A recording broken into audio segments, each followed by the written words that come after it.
सोलापूर जिल्ह्यात मोदींच्या सभा झाल्या, मात्र निंबाळकर सातपुते पराभूत झाले.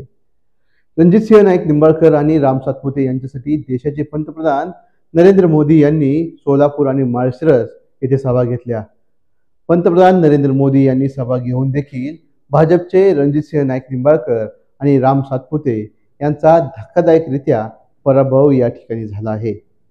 सोलापूर लोकसभा मतदारसंघात मागासवर्गीय उमेदवार राम सातपुते यांनी निवडणुकीचा रोख हा हिंदुत्वाकडे नेला होता. त्यासाठी त्यांनी उत्तर प्रदेशचे मुख्यमंत्री योगी आदित्यनाथ यांच्यासारख्या हिंदुत्ववादी नेत्यांच्या सभा या सोलापुरात घेतल्या. त्यामुळेच त्यांचा दारुण पराभव झाल्याचे बोलले जात आहे. सोलापूरच्या जनतेने कडवट हिंदुत्व हे स्वीकारलं नाही. यापूर्वी लोकसभेचे 2 वेळा भाजपचे उमेदवार सोलापूरचे जनतेने निवडून दिले होते. मात्र हिंदुत्वाचे राजकारण करणाऱ्या राम सातपुते यांना सोलापूरच्या जनतेने पाणी पाजलं आहे. त्याच पद्धतीनं मोहिते पाटील यांच्यामुळे गेल्या लोकसभेच्या निवडणुकीत खासदार झालेले रणजितसिंह नाईक निंबाळकर यांनी मोहिते पाटलांची पंगा घेतला आणि त्यांच्याबद्दल मतदारसंघात विरोधी लाट ही निर्माण झाली होती.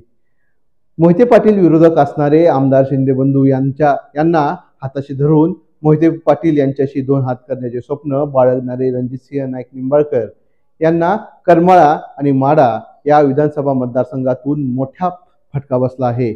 या 2 मतदारसंघातून धैर्यशील मोहिते पाटील यांना 94,000पेक्षा जास्त मताधिक्य हे मिळालं आहे. ज्यांच्या जोरावर रणजितसिंह नाईक निंबाळकर यांनी ही निवडणूक लढवली, त्याच आमदार शिंदे बंधूंच्या मतदारसंघातून मोठ्या प्रमाणावर मोहिते पाटलांना मतदान झालं आणि याचा फटका हा रणजितसिंह नाईक निंबाळकर यांना बसला आहे. रणजितसिंह नाईक निंबाळकर आणि राम सातपुते यांच्यासाठी पंतप्रधान नरेंद्र मोदी, केंद्रीय मंत्री नितीन गडकरी, केंद्रीय मंत्री रामदास आठवले, उपमुख्यमंत्री देवेंद्र फडणवीस यांच्यासह दिग्गज नेत्यांनी सोलापूर आणि माढा या मतदारसंघात प्रचारात सहभाग घेतला होता.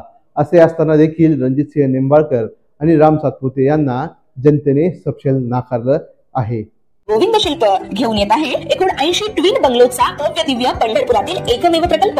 आमच्या प्रकल्पाची वैशिष्ट्ये: मनाला शांती देणारं महादेवाचं मंदिर, मुख्य रस्ता सुमारे 30 फुटांचा, अंतर्गत रस्ता सुमारे 20 फुटांचा, ग्रामपंचायत योजनेचा प्रत्येक बंगलोजला स्वतंत्र नळ, सांडपाण्याची सुरक्षित विल्हेवाट, सर्व टाइल्स ग्लॉसी आणि नामांकित कंपनीच्या, सर्व स्टेअर, खिडक्या, चौकटी सुपर ब्लॅक ग्रेनाइट, दोन्ही अटॅच बाथरूम पूर्णपणे टाइल्स, पंतप्रधान हर घर नल योजना पूर्णत्वाकडे, bathroom, basin, kitchen CP fittings हे जगवार कंपनीचे, स्टील वर्क पूर्णपणे जुंदाल कंपनीचे, 1000 लिटर पाण्याची टाकी, 150 लिटर सोलर वॉटर हीटर सोबत वॉटर प्युरिफायर, प्रत्येक बंगलोजला स्वतंत्र पार्किंग, दर्शनीय भाग पूर्णपणे डॅटो टाइल्स, टाटा प्रवेश कंपनीचे आकर्षक भक्कम दरवाजा, फुटी उंचीचे सुरक्षित कंपाऊंड. मग विचार काय करताय? गोविंद शिल्प, पत्ता गट नंबर 95, हॉटेल अंगण शेजारी, टाकळी रोड, पंढरपूर.